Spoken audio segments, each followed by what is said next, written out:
जय जय श्री राधे। श्री हनुमान जी की कृपा से हमारे हनुमान जी ने ऊपर प्रोजेक्टर लगाया हुआ है, स्क्रीन ऊपर भी लगाई हुई है, तो ताकि ऊपर जो भक्त लोग बैठे हैं वो देख पाए। पर मैं अभी ऊपर देख के आया हूँ, वहां की स्क्रीन ऐसे चल रही है टेढ़ी।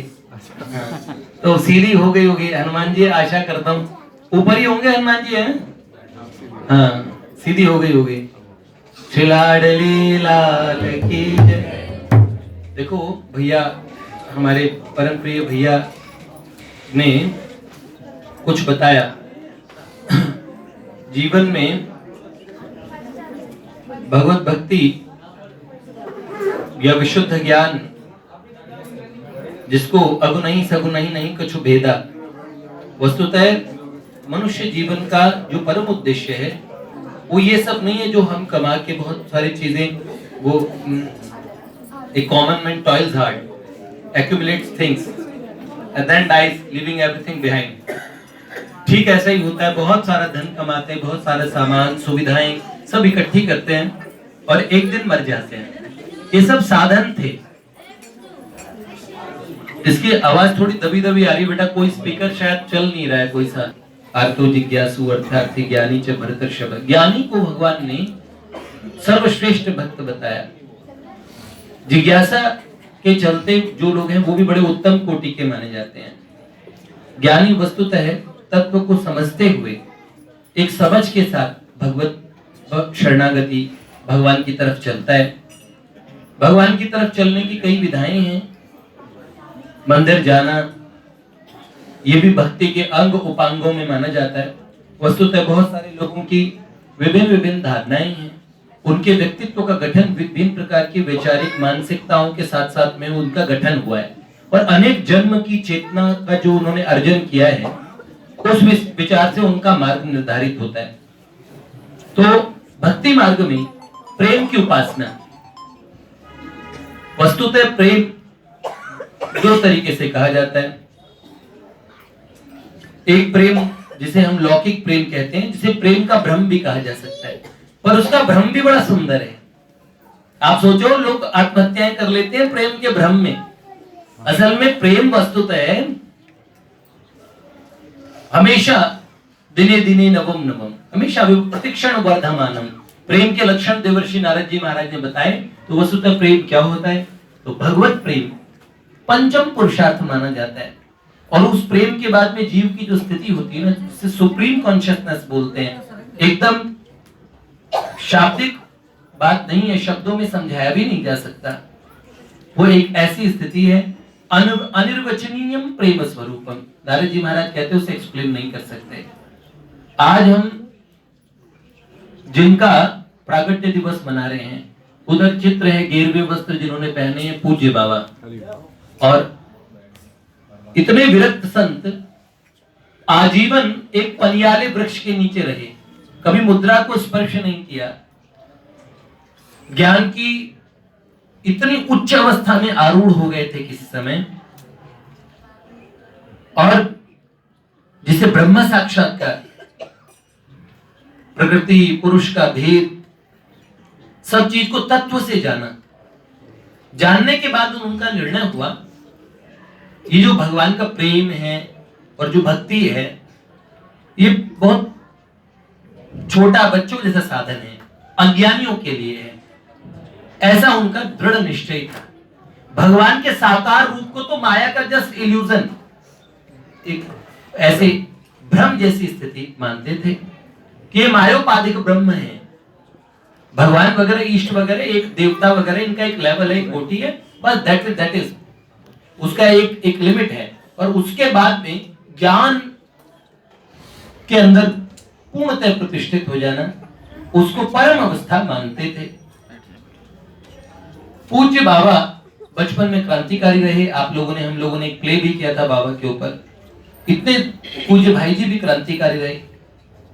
पूज्य भाई जी श्री हनुमान प्रसाद पोद्दार जी, गीता प्रेस की फाउंडर एडिटर जो थे, ये उनका बाहरी परिचय ये था भाई जी का, कि वो एक एडिटर है, संपादक है, और स्वतंत्रता स्वाधीनता संग्राम में और लगे रहने वाले मदन मोहन मालवीय जी और गांधी जी वगैरह ने नाम दिया था पूज्य भाई जी को भाई जी नाम। सभी में बड़ा आदर था। राजेंद्र प्रसाद जी तो बहुत ज्यादा मानते थे गोविंद वल्लभ पंत जी, और अंग्रेजों ने भाई जी को नजरबंद भी किया था।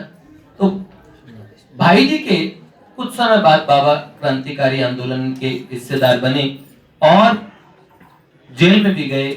लगड़ा साहब मेजर और वर्क नाम के और बहुत जल्लाद सुपरिटेंडेंट थे, उन्होंने बड़ा टॉर्चर किया। उनके बारे में कहा जाता है, हम लोगों ने आपको दिखाया, भगवती भैया ने उनका रोल भी किया था, किस तरह वो तड़तड़ा के हड्डियां तोड़ा करते थे, पसलियां तोड़ देते थे, तो जो खून निकलता था उसे देख के मुंह के रस से जो खून निकलता था, चेचक के इंजेक्शन लगाते थे। बाबा को भी ऐसी, बाबा बचपन में ही भगवान भोलेनाथ के भक्त थे, लेकिन बाद में क्रांतिकारी आंदोलन से और निवृत्त होने के बाद में मन में एक जिज्ञासा हुई कि जीवन मरण इससे परे भी कुछ है क्या।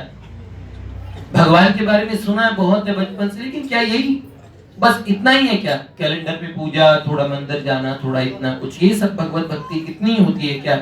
इससे आगे क्या? बस जिज्ञासा ने जोर मारा और संन्यास धर्म की तरफ, निवृत्ति की तरफ प्रवृत्त हुए और ऐसी अवस्था में पहुंचे, इतनी लगन थी, साधना की इतनी कठोर अवस्था, इतनी वैरागी, वैराग्य तो उनका आजीवन बना रहा, न कभी कोई कुटिया, न कभी कोई आश्रम, उस पनियाले वृक्ष के नीचे ही रहना, तख्ते के नीचे, लेकिन इतनी उच्च पराकाष्ठा की इतनी ऊंची अवस्था में पहुंच गए। और जब सब उनको ज्ञान लाभ हुआ, परम श्रद्धेय स्वामी राम सुखदास जी महाराज का नाम आप लोगों ने सुना होगा। स्वामी जी महाराज गोविंद भवन में और प्रवचन करते थे गीता जी पे, तो एक बार पत्र पढ़ पढ़ के समझा रहे थे। उसी समय पूज्य बाबा पीछे आके उन पत्रों को सुनने लगे, क्योंकि सत्संग हो रहा है गीता जी पे, कोई स्वामी जी बोल रहे हैं। पता लगा स्वामी राम सुखदास जी महाराज का प्रवचन हो रहा है। स्वामी जी राम सुखदास जी महाराज के दर्शन करने का लाभ मुझे भी मिला।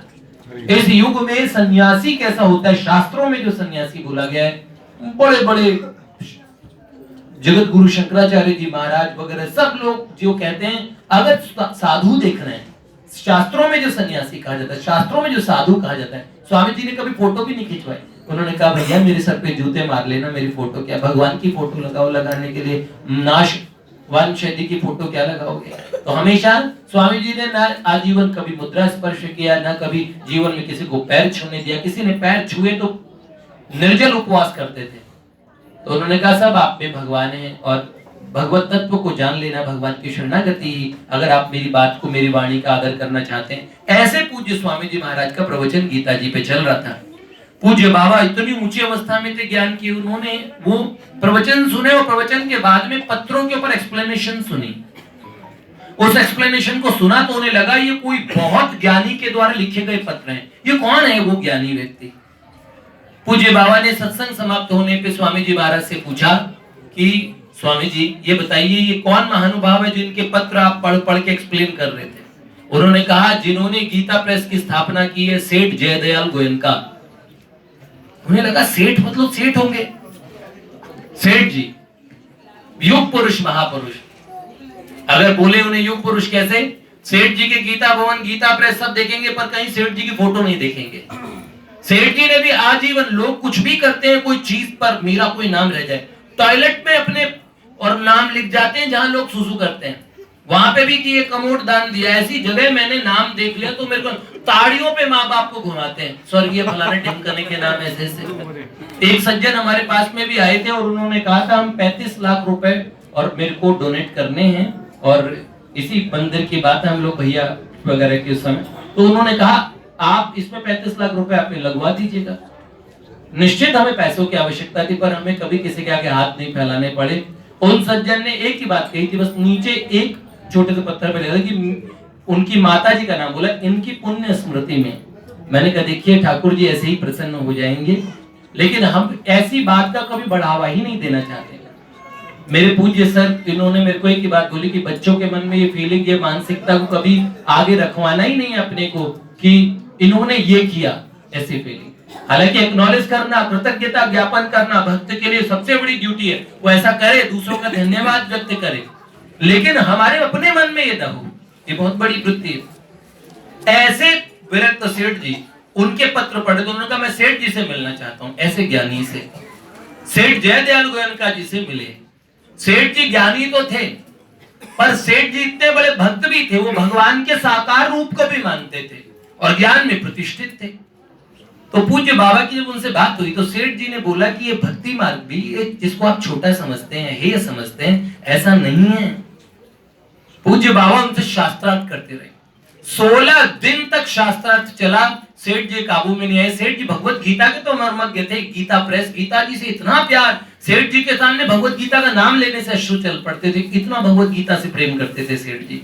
सेठ जयदयाल गोयनका जी से तो उन्होंने कहा तो सेठ आदमी है, मुझे से सन्यासी थे। सेठ जी गीता पे बोलते रहो, बाबा ब्रह्म सूत्र, उपनिषद, वेदांत, वेद सब उनको क्या धारा प्रवाह संस्कृत में बात करते थे, फ्रेंच बोला करते थे, जर्मन बोला करते थे, कितनी भारत के अधिकांश लगभग 30 से ऊपर भाषाएं जानते थे, फ्लुएंट इंग्लिश बोलने वाले। सेठ जी के पास एक ही मारवाड़ी मिश्रित हिंदी बोलते थे। सेठ जी को ज्यादा तो वो नहीं था, लेकिन थोड़ा थोड़ा जगह दे दीजिए प्रभु जी के, आइए आइए प्रभु जी आपका सुस्वागत, आइए। तो सेठ जी और तो ज्यादा जानने वाले नहीं थे और शास्त्रों के माध्यम से, लेकिन भगवत गीता की रेफरेंस में बोलते थे। अब बाबा शास्त्रार्थ में तो सेठ जी से और हारे नहीं। तो सेठ जी ने क्या, ट्रेन में बैठे बैठे चर्चा चल पड़ी। सेठ जी सामने बैठे थे और सेठ जी ने क्या किया, सेठ जी ऐसे सेठ जयदयाल गोयनका जी ऐसे भक्त, उन्होंने कहा इनको ये इतने बड़े ज्ञानी हैं, भगवान को नहीं मानते हैं, तो इनको कुछ सीख मिले। तो भगवान से प्रार्थना की। सेठ जी ने अपना परना और बाबा की गेरुए धोती से छुआ दिया, बाबा की गेरुए वस्त्र से छुआ दिया। उसी समय बाबा की आंखें बंद हो गई। अंतःकरण में दिव्य कोटि कोटि सुमत सूर्य समप्रभा, करोड़ों सूर्यों के समान प्रकाश हुआ और करोड़ों चंद्रमाओं के समान शीतल था, उसमें गर्मी नहीं थी। ऐसी ठंडक और इतने सुंदर दर्शन, शंख चक्र गदा पद्मम वनमाला धारिणम, भगवान मुस्कुराते हुए, भक्तवत्सल भगवान की। भगवान चतुर्भुज रूप में सेठ जी के को जो दर्शन हुए थे 21 साल की उम्र में, सेठ जी कहते मैं तो पक्का निराकारवादी और आर्य समाजी थे, लेकिन 21 साल की उम्र में भगवान ने चला के दर्शन दिए और कहा गीता की अध्ययन करो, गीता प्रेस की स्थापना करो, एक काम के लिए आया हूँ जयदयाल तुम्हारे पास, ऐसे कहा था। उन्हीं सेठ जी ने भाई जी को पहले दर्शन कराए, भाई जी हनुमान प्रसाद पोद्दार जी को। भाई जी ने कहा मैंने भगवान के बारे में बहुत सुना है, भगवान के दर्शन, तो सेठ जी ने भगवान के दर्शन कराए। उन्हीं सेठ जी ने बाबा को और अपने और परने से छुआ तो भगवान के दर्शन हुए। तो पूज्य बाबा ऐसा सुंदर भगवान का दर्शन जो क्या सुदर्शमिदम क्या बोलते देवान पिताम रूप नित्य दर्शन कांक्षण, ऐसे है ना, देवता भी उस रूप के और नित्य दर्शन की आकांक्षा करते, तेने वो रूपेण चतुर्भुजेण। उसके दर्शन सौंदर्य के महासागर भगवान को देखने के बाद में भी बाबा को समाधि लग गई। समाधि से वापस निकल आए कि ये तो माया का ब्रह्म है, मैं ज्ञान में प्रतिष्ठित हूँ, ये क्या है। अचानक आंखों से अश्रुपात होने लगे, तुरंत स्थित हो गए। सोहम अहम ब्रह्मास्मि जैसे शब्दों का और वाचन किया। बाबा निकल के आ गए। बाबा ने कहा देखा ये मुझे हुआ क्या, मैं तो कभी इस स्वरूप का ध्यान भी नहीं करता। देखा सेठ जी ने अपने परने को बाबा के गैरू के वस्त्र पे लगाया। बाबा ने कहा सेठ जी आप हिप्नोटाइज कर रहे हैं, मेस्मराइज कर रहे हैं, आप माया क्यों कर रहे हैं, आप शास्त्र से शास्त्र की बात का उत्तर दीजिए, ये मुझे सम्मोहन मत कीजिए। सेठ जी ने कहा, सेठ जी बार बार बोलते एक काम करो आप भाई जी से मिलो, एक बार हनुमान से मिलो। तो कहते मुझे नहीं मिलना किसी हनुमान से, ऐसे बोलते थे पूज्य बाबा, मुझे नहीं मिलना है एक बार। पर सेठ जी को कहने लगे गीता जी हमारे शास्त्रों में शिव मौर्य हैं, आप मारवाड़ी हैं, आप ज्यादा पढ़े लिखे नहीं हैं, लेकिन गीता जी पे आपके भाव बड़े सुंदर है, मैं लिखना चाहता हूँ सेठ जी, तो और आपकी कोई सेवा करना चाहता हूँ शरीर से। सेठ जी कहने लगे आप सन्यासी हैं, मैं बनिया हूँ, सेठ हूँ, एक गृहस्थ हूँ, आप मेरे पूज्य हैं, आपके चरणों में प्रणाम कर सकता हूँ, लेकिन आपसे सेवा नहीं ले सकता, शास्त्र के नियम मैं नहीं तोड़ सकता। सेठ जी ने कहा और जवान, हाँ बाबा जवान थे, सेठ जी वृद्ध थे। तो सेठ जी ने कहा नहीं सेवा नहीं ले सकता। पर बाबा ने कहा तो एक सेवा ले लीजिए, एक मैं आपके भावों को लिख देता हूँ, आप बोलते रहिएगा। तो ये गीता तत्व विवेचनी सेठ जयदयाल गोयनका जी की जो कमेंट्री मिलती है, ये पूज्य बाबा के द्वारा लिखित है, शब्द बाबा के हैं ये सारे, इतनी अच्छी हिंदी पूज्य बाबा ही लिख सकते थे। तो पूज्य बाबा ने ये लिखा। इसी बीच एक काम से और सेठ जी कहीं गए बांकुड़ा और बंगाल। उसी समय सेठ जी ने कहा एक बहुत जरूरी काम है, गीता प्रेस जा सकते हो? बस भगवान ने यही व्यवस्था की। वो ऐतिहासिक दिन था। पूज्य बाबा ट्रेन में न कभी कुछ खाते थे, न थर्ड क्लास के डिब्बे में बैठ के गए और जल भी नहीं पिया वहां का, क्योंकि शुद्ध अशुद्ध का बड़ा ख्याल रखते थे। बंगाल से आए गोरखपुर आए और फिर गीता प्रेस पहुंचे। उन्होंने कहा क्या यहाँ पे हनुमान प्रसाद पोद्दार जी हैं? सेठ जी ने एड्रेस दिया था। तो उन्होंने कहा वो तो गीता वाटिका में मिलेंगे। और गीता प्रेस से गीता वाटिका कई किलोमीटर की दूरी। वहां तांगे मिलते थे, रिक्शे मिलते थे और कोई साधन यातायात का था नहीं।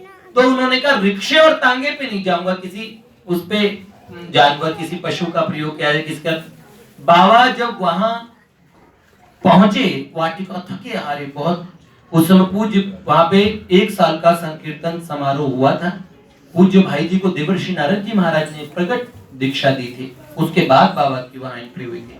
तो पूज्य भाई जी और वो पता लगा एक सन्यासी आए हैं। पूज्य भाई जी इतने विनम्र थे, उठे और भाई जी वृद्धावस्था में थे, बाबा जवान थे। बाबूजी उनके पास गए। भाई जी को हम बाबूजी कहते हैं प्रेम से। बाबूजी उनके पास गए। बाबूजी को सब पता था, इतने महान क्रांतिकारी रहे, इतने यशस्वी, और पूज्य बाबूजी भी क्रांतिकारी रहे। सब आप जितने जतिन चंद्र पाल और ये सब जितने अरविंद घोष, महर्षि अरविंद, ये सब पूज्य भाई जी के और परम प्रेमास्पद और संत वृंद थे। तो पूज्य भाई जी ने बाबा को देखा। युवा सन्यासी, गौर वर्ण का, गोरे रंग का सन्यासी सामने खड़ा, एकदम युवा लड़का है। तो भाई जी ने चरण छुए सम्मान में, और जैसे भाई जी ने स्पर्श किया चरणों का, उसी समय बाबा उस एक अज्ञात स्थिति में पहुंच गए। पहले दर्शन और पहला गुरु ऐसा जिन्होंने माथे के ऊपर हाथ नहीं रखा। दीक्षा की पद्धति होती है सर पे हाथ रख दे, मंत्र सुना दे, कोई चीज कर दे, पर दुनिया का पहला गुरु देखो महात्मा कैसे भी रास्ते में लीड कर सकते हैं। चरण छुए, चरण छूते ही बाबा को ब्रज भाव के भगवान की प्रेमा भक्ति का प्रथम अनुभव समवा, आंखों से अश्रुपात होने लगे। एक बार अपने आप को ही भूल गए। एक नजर भाई जी ने देखा, उस नजर में सदा के लिए श्री कृष्ण के प्रति ऐसा प्रेम का भाव उमड़ा कि बाबा 2-3 दिन बाद में वाटिका में हरे कृष्ण महामंत्र चल रहा था। बाबा ने भाई जी से कहा ये शोर शराबा बहुत होता है यहाँ पे। उसे शोर मानते थे, तो कोई ऐसी जगह जहां से सुने नहीं। शरद पूर्णिमा की रात्रि थी, बाबा को और हरे कृष्ण मंत्र मधुर मधुर वाटिका में कोई गायक गा रहा था।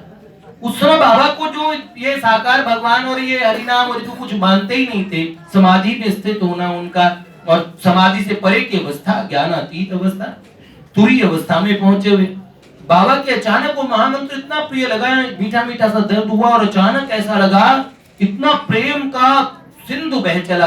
आंखों से अश्रुपात 2.5-3 घंटे तक बेसुध हो गए। उन्होंने कहा मैं अपना ज्ञानवान सब भूल जाऊंगा, इस जगह से जाना पड़ेगा, यहाँ कुछ है। और बाबा ने हनुमान पूज्य भाई जी से कहा कि भाई जी हमारे रहने की व्यवस्था वाटिका से दूर कीजिए, यहाँ का शोर शराबा हमारे अनुकूल नहीं है। ये शोर शराबा मतलब कीर्तन। ओहो भैया, बाबा की व्यवस्था कर दी। हनुमानगढ़ी नाम की जगह है गोरखपुर में, एक नदी के किनारे, वहां शांत, उसमें बाबा की व्यवस्था कर दी। बाबा रात्रि में बैठे अपने ध्यान लगाने के लिए, और उसी समय उनको इतनी मधुर वंशी ध्वनि सुनाई दी, जिस मधुर वंशी ध्वनि से भगवान शंकर कैलाश से उठ के वृंदावन में आ गए। ऐसी वंशी सुनी और तुरंत बाबा के नेत्र खुल गए। इतना सहस्त्रों चंद्रमाओं के समान प्रकाश प्रकाशित हो गया, और आकाश में और क्या किशोर आकृति पर ब्रह्म है। सिर मोर मुकुट कानन कुंड सखी पीतांबर बनमाल धरे, पग नुपुर कटिका छिनिका छे, कर में प्यारी मुरली धरी, कर में प्यारी मुरली धरी। बिंबाधर मतवारे नैना, मतवारे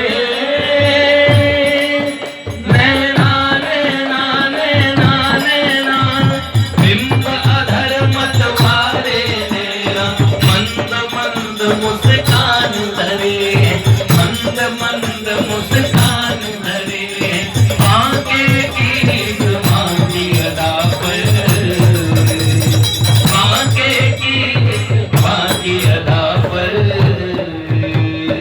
एक नहीं आला तुम्हारी, एक नहीं आला तुम्हारी।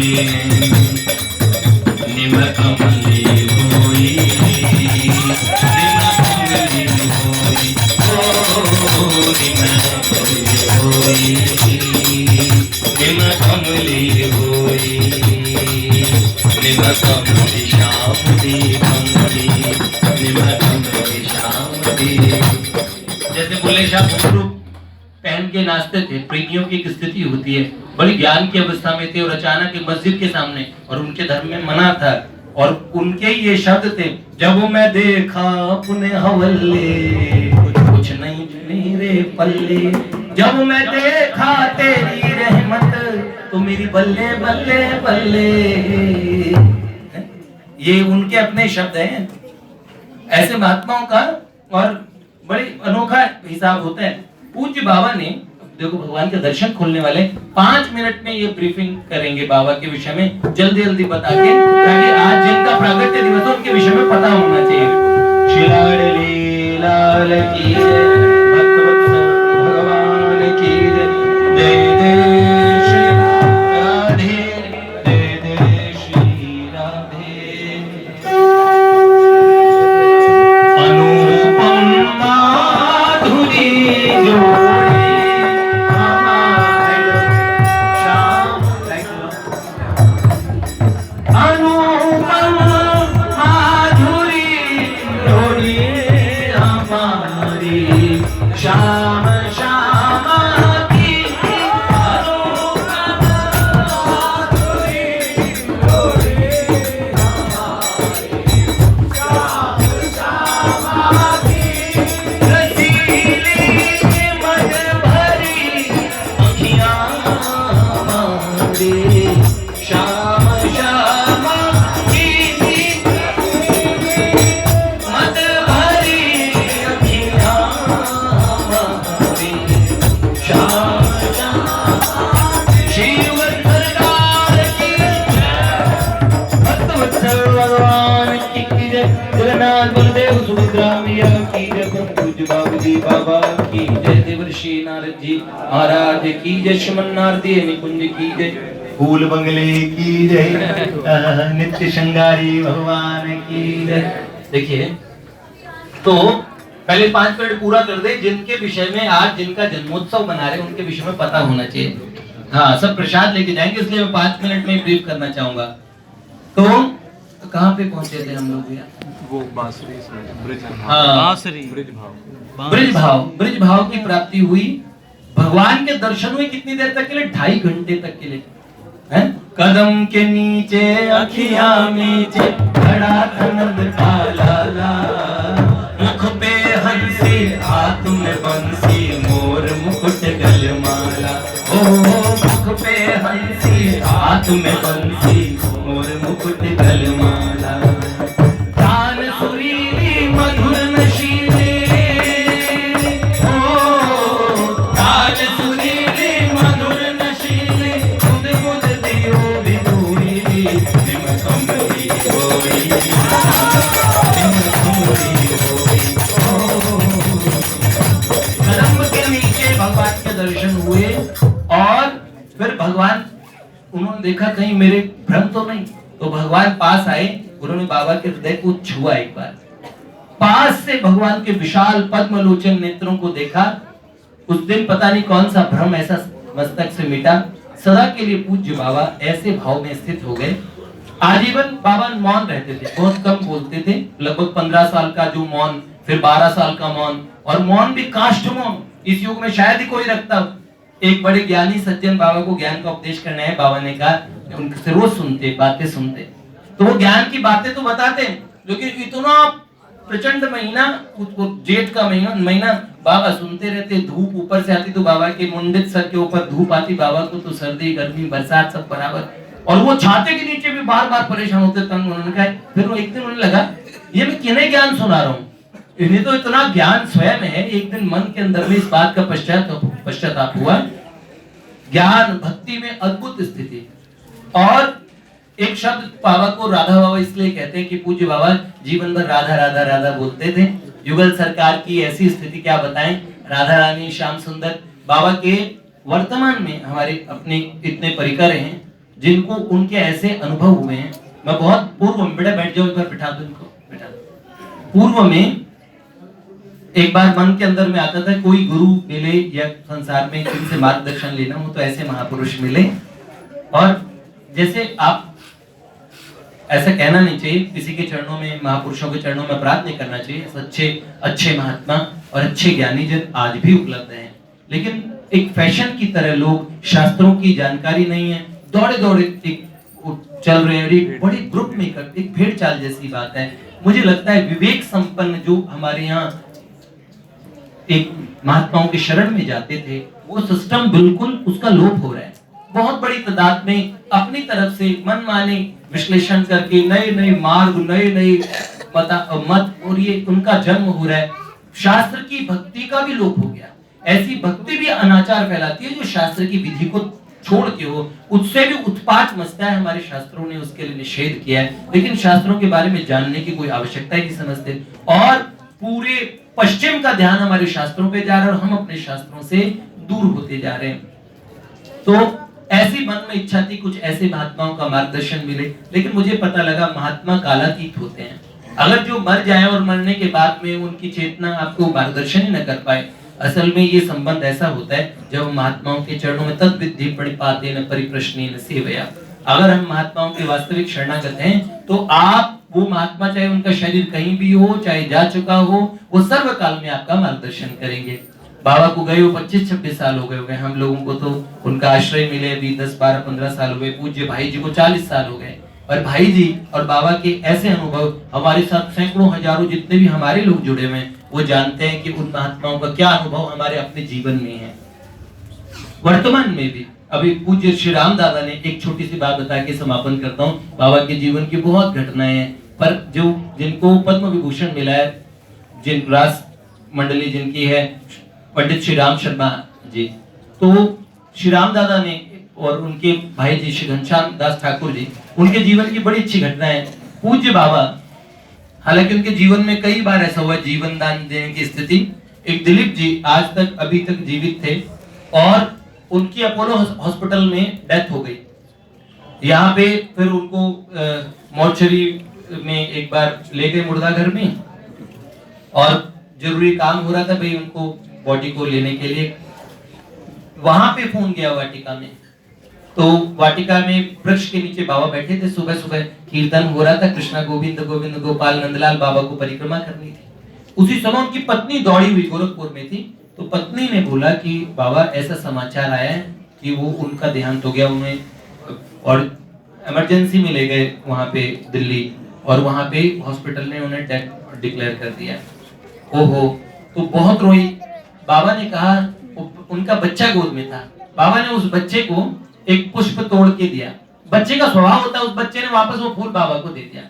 बाबा ने कहा ये जो बच्चा है ना, ये अपने पिता का जीवन चाहता है।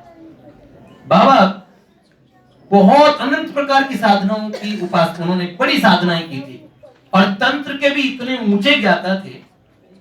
पूज्य बाबा ने उसी समय और देखा, और उनका भगत जी सेवा में थे, अभी लास्ट ईयर भगत जी का शरीर है। बाबा ने कहा भगत और मेरा कमंडल लेके आओ। कमंडल मंगाया, बाबा ने हाथ में जल लिया, जल लेके संकल्प किया कि अगर श्री राधा रानी और मेरे प्रियतम और इस बात से इनकी रजामंदी है तो दिलीप जी को आप आयु प्रदान करें, और ऐसा मैं उनकी आयु की वृद्धि के लिए, उनके पुनर्जीवन के लिए संकल्प करता हूं। बाबा ने कहा, वो जल जमीन पे छोड़ दिया। 5-7 मिनट के अंदर में दिल्ली से फोन आया कि उनको मोर्चरी से वापस ले आए, उनकी धड़कनें, हार्ट बीट्स चलने लगी, वो जीवित हो गए, और मृत्यु के बाद जीवित हुए। वो सज्जन अभी तक हैं, शायद भी 1-2 साल पहले गए हो तो, या अभी हो सकते हैं, माइट भी। तो उनको जीवन दान मिला। 20-21 साल बाबा ने कहा कि इनकी आयु और रहेगी। ऐसे ही श्री राम शर्मा आचार्य जी, उनकी माता जी, और जब गीता वाटिका में राधा अष्टमी का उत्सव चल रहा था, उत्सव में श्री राम दादा और घनश्याम दास ठाकुर जी बाबा के पास गए कि बाबा सुबह 5 बजे हमारी माँ जी के पधारने का समाचार आ गया है, तो अब है ना हम उत्सव में गायन नहीं करेंगे। बाबा ने कहा, बाबा बैठे थे, बाबा ने कहा अरे राधा रानी के उत्सव में इतने अमंगल का समाचार, अरे तुम लोगों के बिना तो उत्सव कुछ नहीं होता, कितने अच्छे पद गाते हो, अच्छा जाओ जाओ जाओ पद गाओ हैं, कीर्तन करो अच्छा भगवान का। और फिर बाबा ने पूछा एक बात बताओ भैया समय कितना हो रहा है, तो बाबा से उन्होंने कहा बाबा 7 बजे हैं। बाबा खाली ऐसे ही, बाबा को टाइम का भी नहीं पता रहता था, नित्य लीला में श्याम सुंदर के पास ही स्थित रहते थे।